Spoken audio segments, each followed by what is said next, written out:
शेतकऱ्यांचं farmer ID काढण्यासाठी कृषी विभाग सक्रिय। दापोली तालुक्यातील शेतकऱ्यांचे फार्मर आयडी म्हणजे शेतकरी ओळखपत्र काढण्याचे काम कृषी विभाग, महसूल विभाग आणि ग्रामविकास यांच्यामार्फत युद्ध पातळीवर सुरू झालं आहे।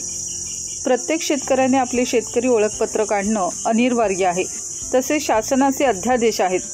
जे शेतकरी फार्मर आयडी काढतील त्यांनाच शेतीविषयक योजनांचा लाभ मिळणार आहे।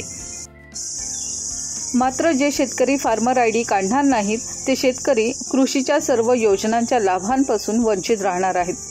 त्यामुळे शेतकऱ्यांचे फार्मर आयडी काढण्यासाठी कृषी विभाग आता सक्रिय झाला आहे आणि महसूल विभागाला याची मदत होणार आहे।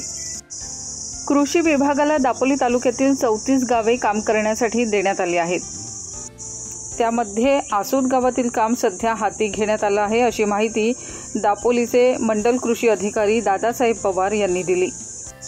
आसूद येथील काही शेतकऱ्यांचे फार्मर आयडी काढण्यात आले आहे। अजूनही काम सुरू आहे। यावेळी मंडल कृषी अधिकारी दादासाहेब पवार यांच्यासोबत कृषी सेवक सूरज रहाटे, मुरुड येथील कृषी सहाय्यक वीरा कदम हे शेतकऱ्यांपर्यंत हा उपक्रम राबवित आहेत। ज्योती बिवलकर, दापोली वार्ता।